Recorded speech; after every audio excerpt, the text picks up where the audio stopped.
vaccines that will arrive in the Philippines will go straight to Metro Manila, Metro Cebu, and Metro Davao. Dito sa Pilipinas, ang pwede lang talaga sa Pfizer na ultra cold storage is Metro Manila, Metro Cebu, and Metro Davao. In fact, deliberate na ang strategy po natin dito is pagdating sa brand na Pfizer, because of the ultra cold storage need na kinakailangan ng Pfizer, doon lang po tayo sa areas na that can handle it. President Duterte did not mince his words against the European Union for supposedly holding up supplies of COVID-19 vaccines. The European Union has voiced concerns that vaccines could not be sent abroad. We are not really as powerful as the EU. Wala tayong connection. The current global trend of COVID-19 cases is declining compared to the past 2 months. In the Philippines, the Health Department reports that cases in Metro Manila remained flat in January 2021, but reminded the public to keep practicing health protocols as many places continue to report increasing numbers. As the government has signed term sheets with 5 drug companies to receive up to 108 million vaccine doses by mid-February, will the country also see a decrease in cases while waiting for the vaccines? We discuss all of that in this episode of The Chiefs.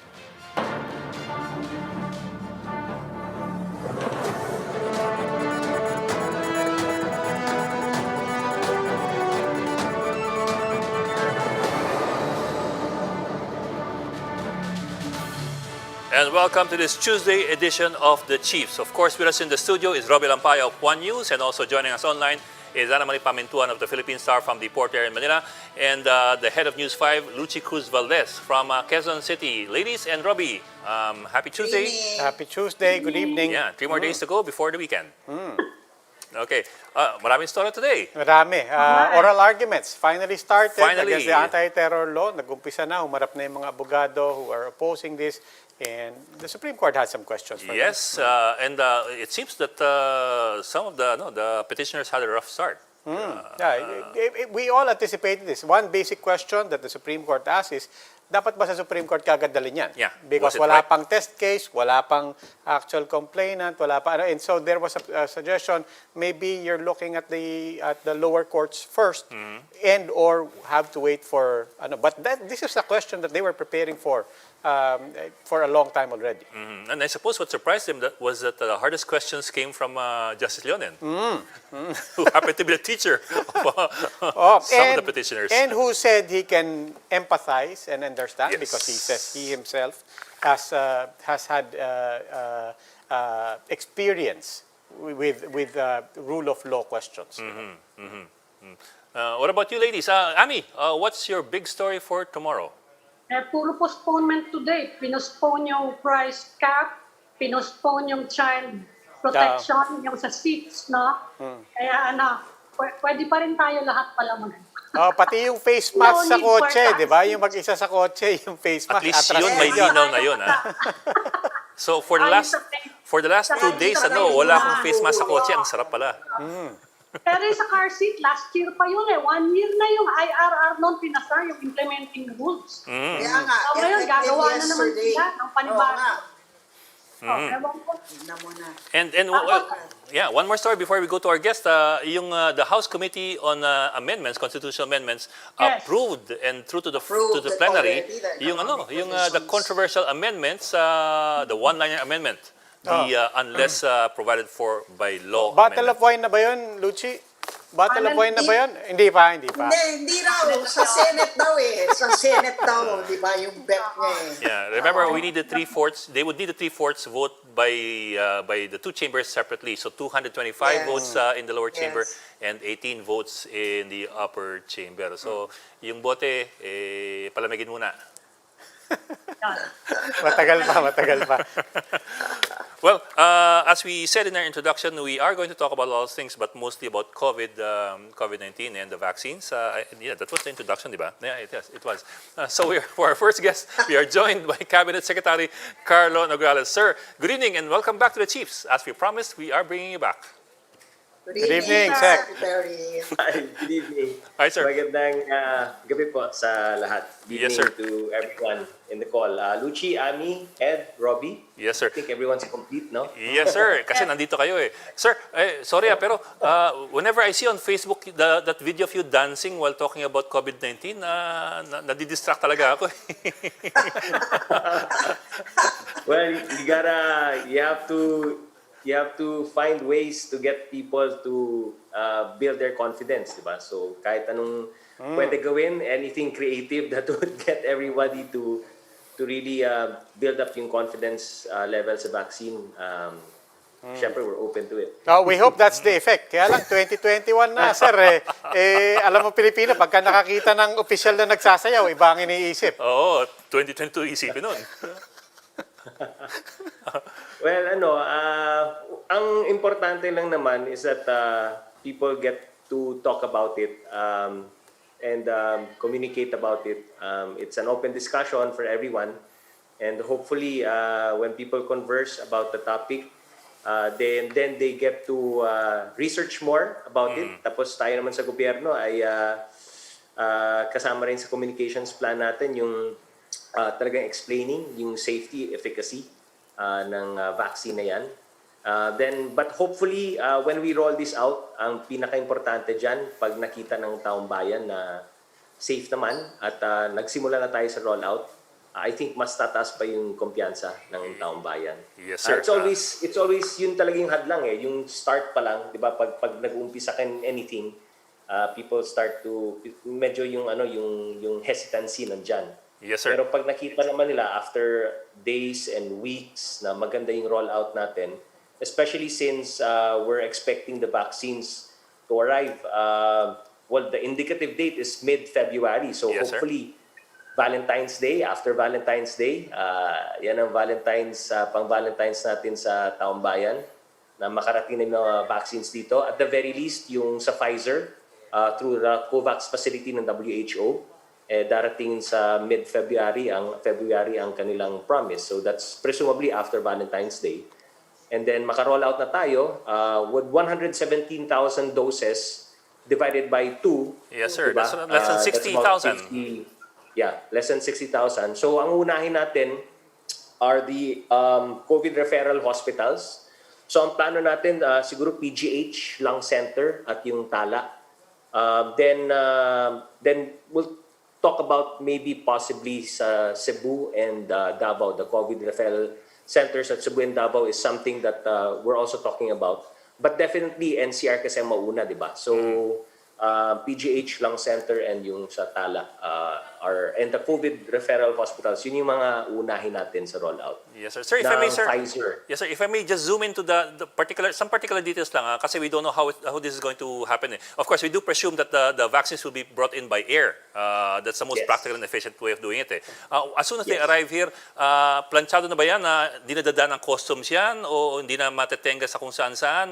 May sasalubong na ba dyan? How does it work? Yeah, syempre may mga sa vaccine cluster natin, nandun naman ang kasama diyan na ang may task group diyan on the logistics, di ba? So syempre sila na yung makikipag-ugnayan sa sasalubong, which is everything, no, from customs to everyone there na sasalubong sa airport. And then dadalhin yan kasi Pfizer yan, so that's an ultra-cold na temperature ang kinakailangan para dyan. So I think the vaccine cluster have already made arrangements with a private company that specializes in that kind of storage and handling. And then from there, it will be rolled out and implemented muna sa mga hospitals natin. Yung COVID referral hospitals ng NCR ang pinaka-target natin because So hindi mo na Cebu and Davao, sir? It's something that's being discussed. Kasi Pfizer eh. Yeah. It's something that's being discussed, and the reason why Cebu and Davao is being considered pagdating sa Pfizer is because yung private company and the logistics and the cold storage facilities are available in Metro Cebu and Metro Davao. So it's something that we're talking about. Basta Pfizer ang brand ng vaccine sa pinag-uusapan, ang laging handa at pwede dyan is NCR, Metro Cebu, and Metro Davao. So ang question now is with the initial rollout from the Yes. COVAX facility ng Pfizer, i-include ba ang Cebu and Davao? So that's something that's being discussed. But definitely NCR obviously. But Cebu and Davao kasi kung konti lang yung doses, I don't know kasi some people in the group are saying, why don't we do in Cebu and Davao para lang masubukan na, ma-testing na doon. At ma-testing na yung preparations ng Cebu and Davao. So again, it's nothing definite as far as Cebu and Davao is concerned, but it's something that's being made part of the conversation. Pero Secretary, sigurado na kayo, mukhang the way you're talking, sigurado ng Pfizer yung mauuna. What happened Yes. kaya to the Chinese vaccines? Kasi meron ding survey ngayon na nilabas ngayon, USP, natatakot daw yung mga Pilipino, pinakamalaking top concern daw yung fake vaccines. And there was a story from Beijing na nag-grade down ng mga dealers, mga suppliers ng fake vaccines doon mismo sa China. Yeah. So sigurado Tama na. tayo na Pfizer. Yeah. The reason why we weren't sure if it was Pfizer or Sinovac ang mauna was because we didn't know how soon the COVAX facility would say yes to the delivery. But Sinovac, the people of Sinovac have already relayed to the team na they're also ready to deploy, no? But the thing is, ang Sinovac kasi is still undergoing EUA process ng FDA natin. But Pfizer and AstraZeneca kasi is na-approve na yung EUA Kasi nauna na rin naman sila nag-apply. And then parang, as a result, presumably, no, after na-approve yung Pfizer and AstraZeneca ng FDA natin, ay agad nag-respond yung COVAX sa atin that they're ready to deploy na. So siguro, I would presume also na pag na-approve na rin yung Sinovac ng FDA, then they'll be ready to give, no? Remember yung ministry in China when he went, the minister of China when he went here, he also promised free doses, diba? To the Philippines. But of course, he couldn't give it yet until ma-approve ng FDA natin. Now, with regard to yung concern mo about the fake, we were just in Caloocan with Secretary Galvez kanina, no, to look at and monitor the preparations that they're doing in Caloocan. At napag-usapan nga yung fake vaccines na huli doon sa China. So we emphasized the need na pagkatapos mabakunahan, kailangan i-crush agad yung vials. Kasi yung maaring gagamitin nilang pang-fake is if they have access to those empty vials at lalagyan ng kung ano-anong ipapasok doon. And then start selling them na hindi natin alam anong laman noon. No? So, may instructions na po na as soon as magamit yung vaccine, to crush, immediately crush and dispose of properly the vials para hindi magamit for these illegal and unethical purposes. Hi, Secretary, Paano nabanggit niyo yung- na yung AstraZeneca. I mean, what's the situation with AstraZeneca? Even the EU is investigating AstraZeneca, yung sa yeah. supply concerns. AstraZeneca is trying to come clean, saying, no, we have supply problems, we have a shortage. It's being framed by European governments and other governments na, baka naman dinadivert nyo lang from your plant in Belgium to the UK, and I don't know, it could be a fallout from the UK's exit from Europe, and daming conspiracy theories. But as far as the Philippine government is concerned, what is our assessment of AstraZeneca? Where is it now? And how does that affect us, assuming that it is a legitimate supply chain problem? Well, we didn't hear anything from our counterparts as far as the AstraZeneca is concerned. No, neither did we hear anything from the COVAX facility ng WHO. But according to their letter, as far as the AstraZeneca supply through the COVAX facility ng WHO is concerned, by late February, they'll be able to deliver already their initial batch. No, so we're looking at 9 anywhere million, between 5.5 million to 9.2 million doses, no, from AstraZeneca that will start late February, and we expect between 25 to 35% for Q1 ang delivery nung doses na yon, nung vaccines na yon. and the remaining balance to be delivered in Q2, plus yung kanilang tripartite agreement with many of the LGUs and the private sector, wherein they promised to deliver that also in mid-year of this year. So presumably between Q2 and Q3. Darating So, yung sir, para sa LGUs and the private Yes. sector. So, sir, saan ang gagaling yung 108 million na assurance na darating na mga vaccines dito? So- Ano yun? Term sheet lang ba Yes. yun? Or, Yes. yeah. Yeah, Pero, so it's the- is so that basically- enough assurance? Ganun. Yeah, I think it's enough assurance naman. So basically, in our negotiation procedure, no, syempre, there's there's the phase 1 is really the negotiation stage, at dito magkikick in yung yung pinag-aawayan dun sa Senado na non-disclosure agreement, right? Then after the negotiation stage is complete, that's when the term sheet is signed by the parties, no? And then dun sa term sheet nakalagay na dun magkano at ilan, no, ang So- in-order. So Okay, based on so, the yeah. Yeah, So, yata sir, yung- ando na lahat ng mga vaccines na kontrata. So, that would include how many and which ones. I mean, I imagine that's not just Pfizer and AstraZeneca, right? So, yes. paano yung mga wala pang EUA, like Janssen? Wala pa yun, Oo. di ba, sir? But yeah, the colatilla in every term sheet naman is kailangan may FDA, EUA. So even if you have a term sheet, ang basic colatilla dyan is the condition is you get the EUA from the FDA. So yun lang yung parang ano doon. But as far as the negotiation is concerned, then you come into a term sheet agreement, and then you wait for the FDA. When the FDA is out, the EUA is out from the FDA, then you can go to the financing stage na. So that's where you already talk to, well, for us, in our case, yung multilateral loan natin, no, financing natin through WB or ADB. Then after that, yun na, magkabayaran na every time shipment na to the Philippines. Okay, basta hindi So, tayo Ken- magluluwal ng pera na hindi siguradong talagang gagampanan yung delivery sa atin. Yeah. We don't pay. WB or World Bank or ADB does not pay unless the delivery is complete. Then So, I don't yeah. hindi ko lang alam paano yung payment yan, in tranches ba because per delivery. So those details hindi ko alam kasi hindi ko rin alam ano yung negotiations also with World Bank and ADB. And what about the commitment on the deliveries?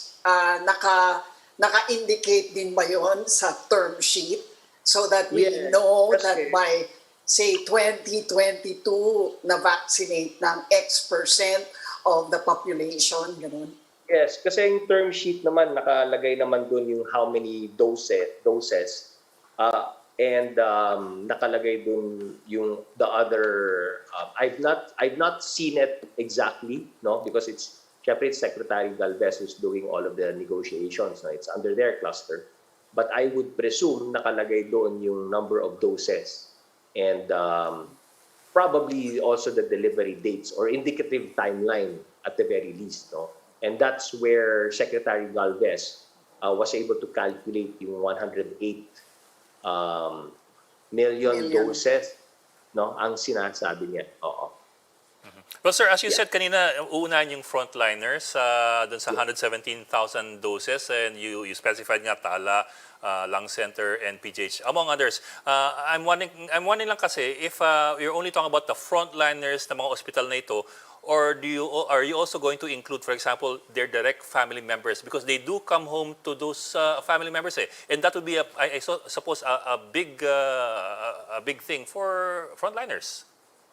No, based on the list that we saw or that's being developed by the NITAG, and National Immunization Technical Advisory Group, no? And based on the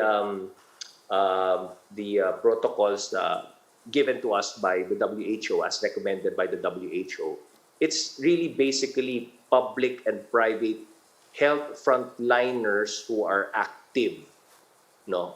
But it does not include family. Hindi kasama ang family doon. So, syempre, ang gusto natin i-inoculate those who are actively in the front line. So, public and private frontline health workers yan.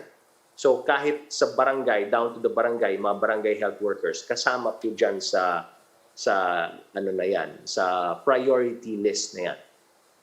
But it does not include families. Secretary, sa ibang bansa na nag-umpisa na yung vaccination, ang problema ngayon is the spread of the COVID variant, ano? Pero tayo, we have reopened our borders, no? We have allowed flights from these countries. Wala bang matinding argument against that during the deliberations ng national government? Kasi yung ibang health expert, saka yung Okta Research, for example, nag-aalala sila na we're reopening too soon to these countries with the COVID variant. Ano naman I think when we imposed the mga travel restrictions, that enabled us also to solidify yung protocols and procedures natin pagdating sa pagpasok ng mga foreigners, no? And then we started closing borders hanggang umabot tayo ng mga 36 countries already. And then nung nagkaroon na tayo ng cases sa Benguet, sa Mountain Province, ganyan, we knew naman from the start that we couldn't close our borders forever, diba? So at one point, we knew that we would have to open it. But pending the closed borders and restrictions dun sa countries with confirmed UK variant, we were just preparing everything that we needed to prepare, no? By the way, we never stopped accepting also Filipinos coming from those countries. So in a way, medyo na-prepare na rin natin yung ground sa pagtanggap ng mga travelers coming from those countries, albeit puros mga Pilipino, no? So I think at that point, we were confident enough na pwede natin buksan. Anyway, we're just going back to status quo. And that just really means mga investors, mostly mga investor visas lang naman ang pinapayagan natin. And so it's not for tourists. So it's not going to be like opening the floodgates, right? We've never stopped accepting Filipinos naman coming from those countries kahit na may travel ban. So now, parang we're just opening it up again for the foreign spouses, foreign children, those investor visas, diplomats, those coming from international organizations, di ba? So special visas lang naman ang binubuksan natin, but not tourists. So parang disabuse your mind na baka naisip natin na, nag-open na, tapos everybody comes in na, di ba, from all these countries. No, hindi pa naman siya open for tourism. Secretary, going back lang doon sa information. Okay. Going back to the information campaign that you said mahalagang i-wage, and we all agree that's very important, especially now that a lot of people are saying mababa pa yung confidence natin.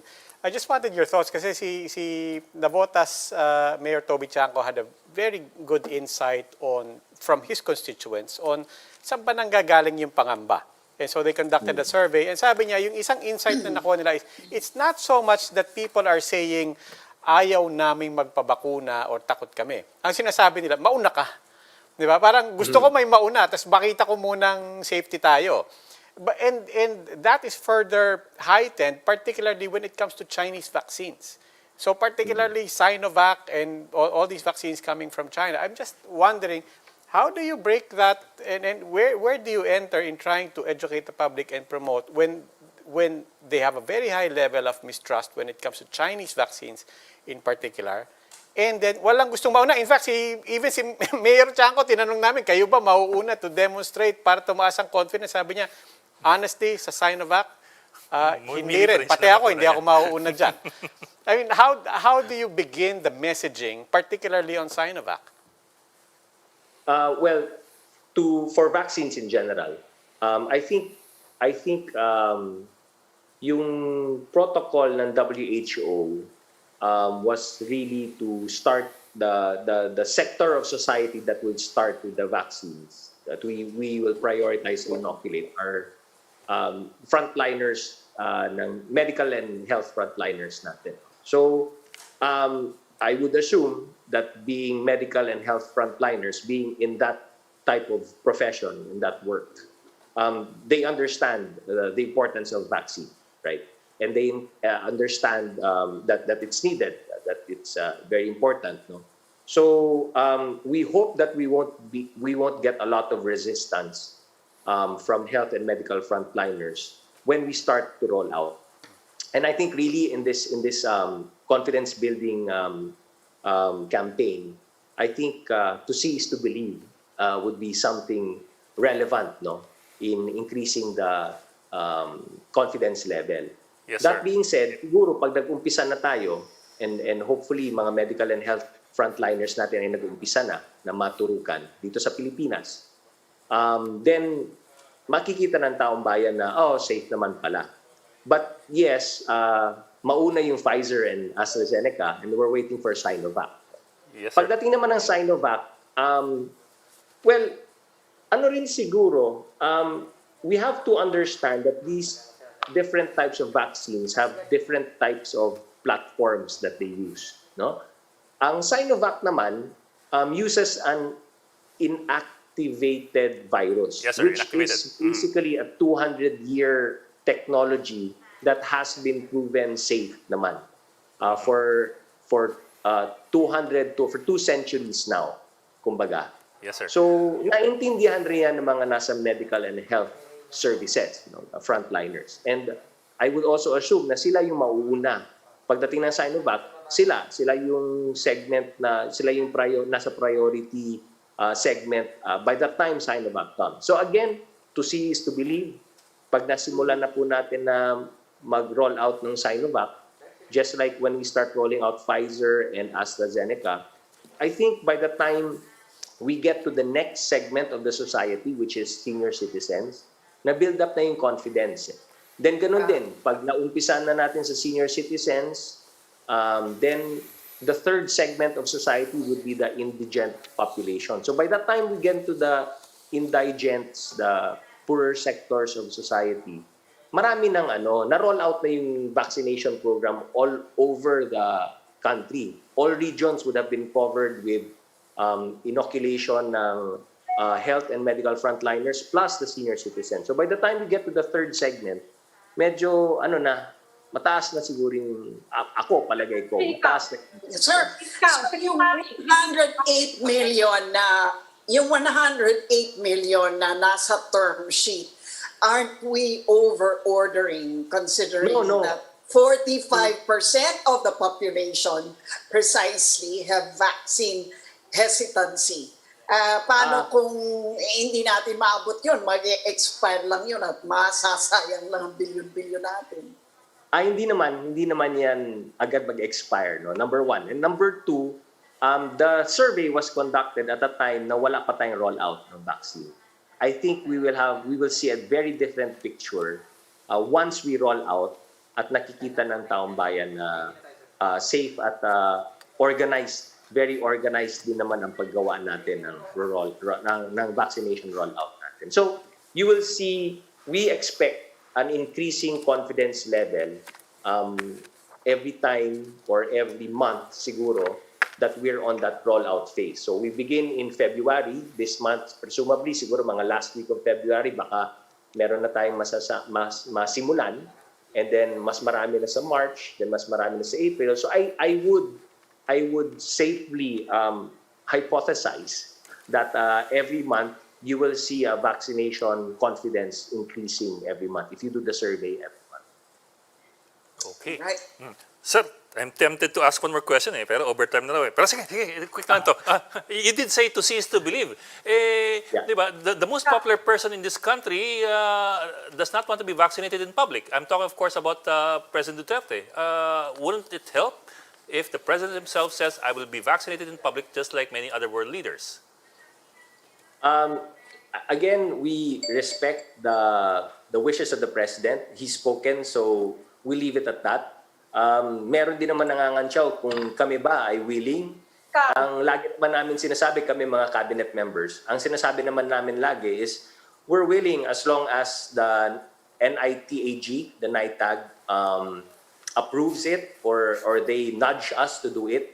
Kasi ayaw rin naman namin mapagbintangan na sumisingit kami sa linya, di ba? So yun lang naman ang iniiwasan namin. But if it helps in building up vaccine confidence at sasabihin ng NITAG sa amin na sige, una na kayo kasi para masampulan at tumaas ang confidence level. Ako, personally, I'm willing to do it. Yung Sinovac, sir. Secretary, will you accept the Sinovac vaccine? Oh, yeah, definitely. Definitely. Nag-usap na kami ni kapatid ni, like, I don't want to speak in his behalf, but based on my conversation also with Secretary Charlie Galvez, he's also willing to do it. Kasi I was just with him kanina sa kalong. Yeah. Kami, okay naman. Okay kami dyan. Dalawa na kayo sa Sinovac. Si Ami, talaga nililista na ko anong bakuna. Kukunin namin kayo. So kung Pfizer ang mapunta sa inyo, kukunin namin yun. Sige. Ayaw namin ng Pfizer, Sinovac. Palit tayo. Sige. Okay lang sa akin. Basta dumaan lang naman sa FDA. Yes, sir. I understand. Okay. I'm confident. Okay. Well, Cabinet Secretary Karlo Nograles, sir, thank you for joining us tonight and we hope to see you again. Maraming Thank you, salamat, sir. sir. Thanks, everyone. Thank you. Thank you, sir. God bless. Ingat po. Stay safe. Thank you. Bless. We will just go into a break, so please stay with us.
$500 new COVID-19 cases today. This brings the total case count to 528,000, 30,000 of which are still active.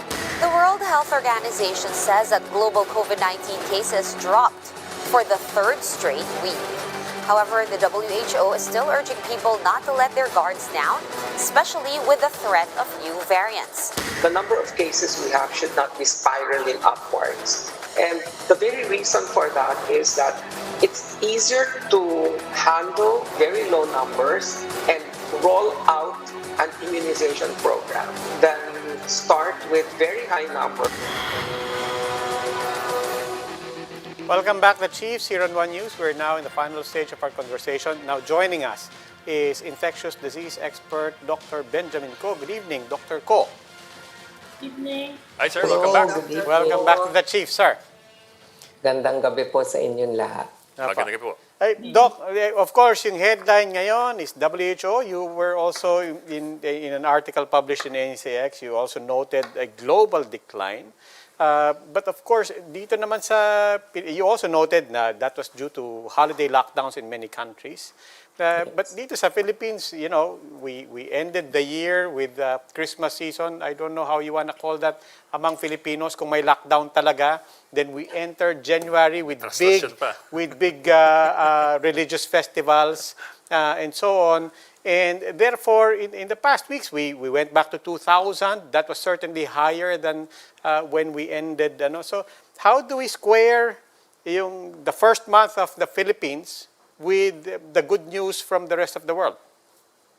Well, like many parts of the world, our lockdown is kind of different. So with that said, I really don't know if we are really in a total lockdown similar to other parts of the world where they are more aggressive at that. and at the same time, they allow their economies to open. Ours is, I'm sure we all know already the different classifications that we have, from ECQ to GCQ and so on and so forth. And um, well, just to put it bluntly, we really don't have we don't have a stricter lockdown lately.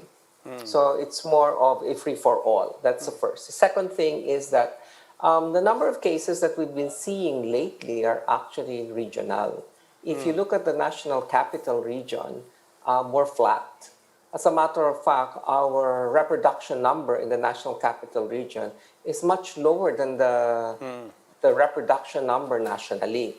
And the reason why the national reproduction number is much higher is that it's being driven by the regional data. And the first parts of January, we saw the Cordillera Administrative Region having higher numbers. Towards the middle of January, it was Central Visayas that was taking over, which is still the same case currently.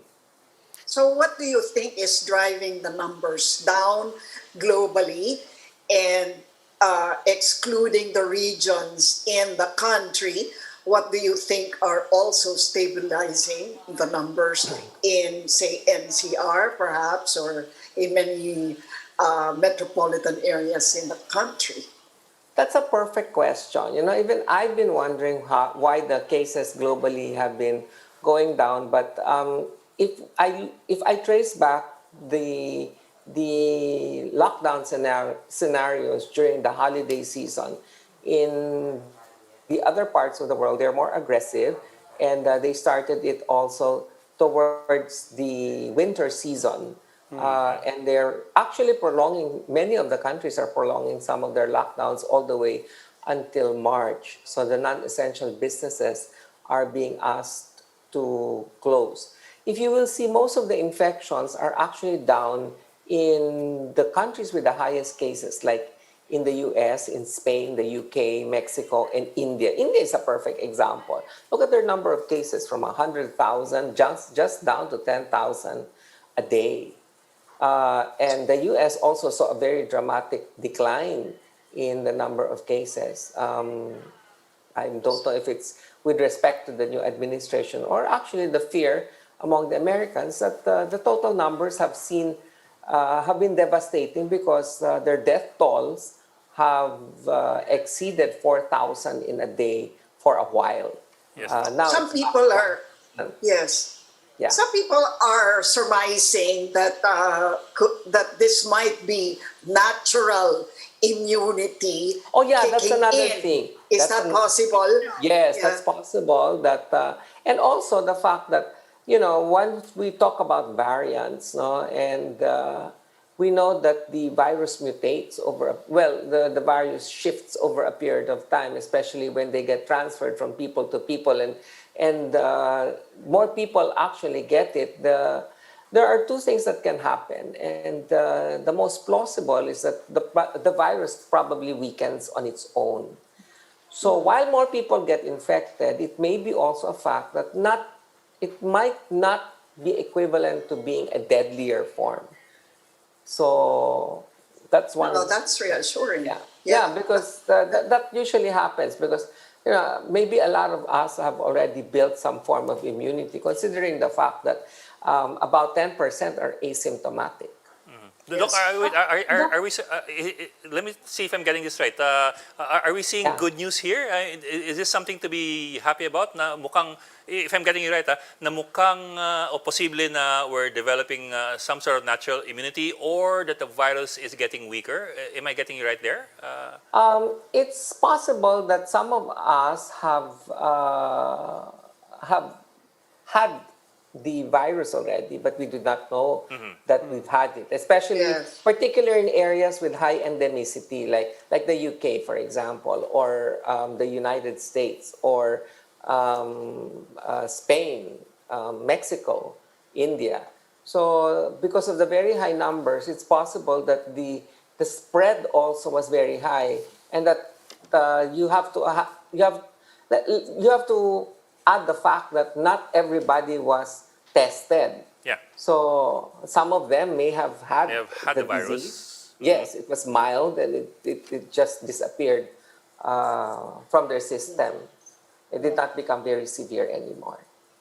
And so And they what have about partial yeah, immunity already. Yeah. yes. And what about the vaccine rollout, for example, that's begun in the UK and the US? Do you think that that may have contributed already to the decline? That's another excellent. Does it happen that fast? Yeah, that's I another just want- excellent question, which I was listening a while ago to the other interview, and I was making the comment that I don't think we can reopen the economy in the same way as they can reopen the economy in the US or the UK very quickly, because if you have to remember, we have to remember that the clinical trials for all of these vaccines required 2 doses. Yeah. But there's only one vaccine actually that is being rolled out as a single dose, and this is the Johnson and Yeah, Johnson yes. vaccine. Yes. And that they came out with their data only a few days ago. So they announced the data, and while it looks very promising, it does not seem to be as promising as it would be in the South African variant. So, we go back to the problem of, all right, so most of the vaccines, that, if not all, no, all of the vaccines that are being rolled out are 2 doses. And all of the 2 dose vaccines that are being rolled out have endpoints. And their endpoints, they did not end on the first immunization. Dose. They ended on the second dose, and they saw that the clinical efficacy endpoints, there are 2 clinical efficacy endpoints. No? The first one is non-development of clinical disease, and the second one is non-development of severity. So yun lang yung dalawang endpoints. So So you need don't... transmission. Yes. So there's no data on transmission. There's no data also on herd immunity. And it's going to be very difficult to do the two. Okay? So yun lang yung dalawang endpoints. Which means that if we believe that, if we follow the 2 endpoints in the clinical trial, then that means it would take the second dose and 2 weeks after the second dose before the vaccine would kick in. It's the same thing when I immunize kids with the regular vaccines that they have. I always tell the parents, because the parents tell me, my child got exposed to this virus yesterday. If you give the vaccine, is he not going to develop any illness to it? And I tell him, well, you're just going to get the shot today.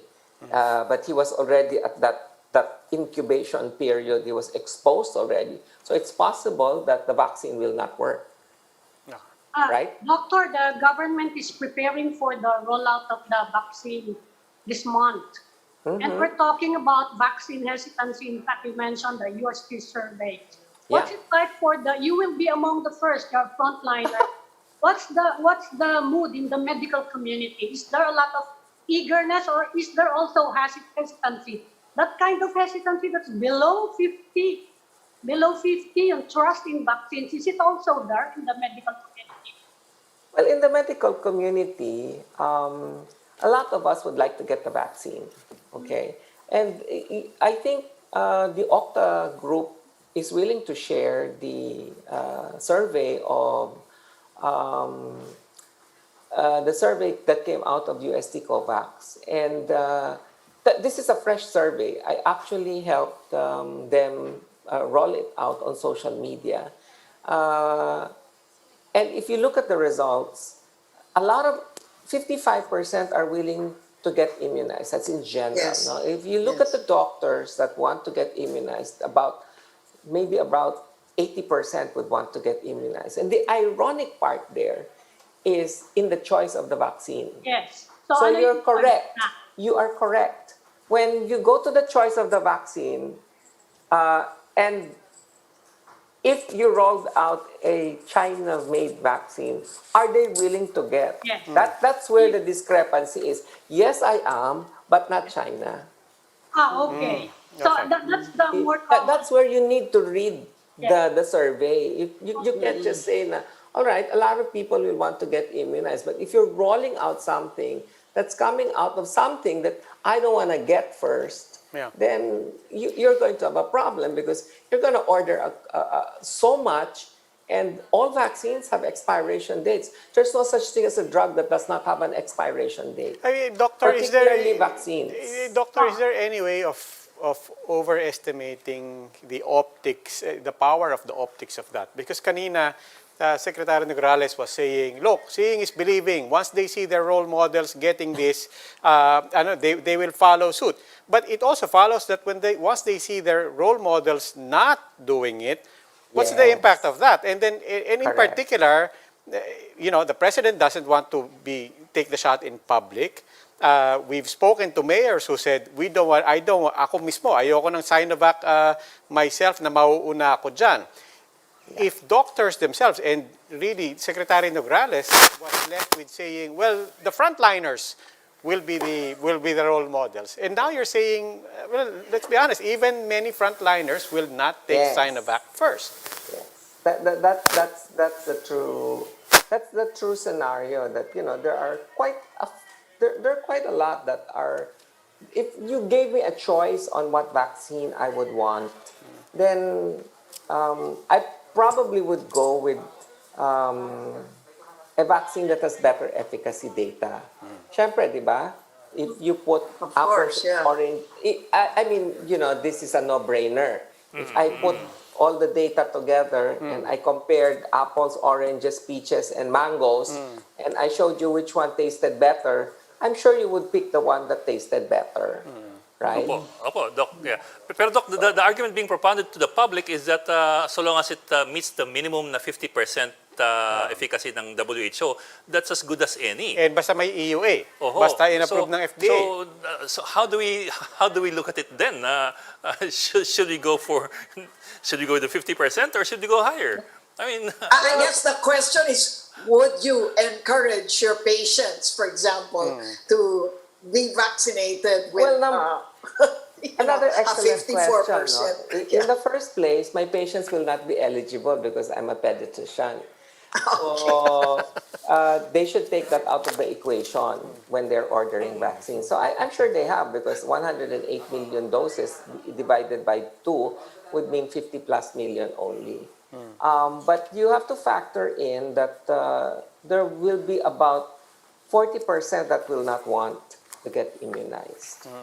So, yeah, that's kind of high, no? And there is a reason for that, and part of it is because of the problem we had with Dengvaxia, and that in itself. Is there a lot of mistrust in the vaccine program of the government?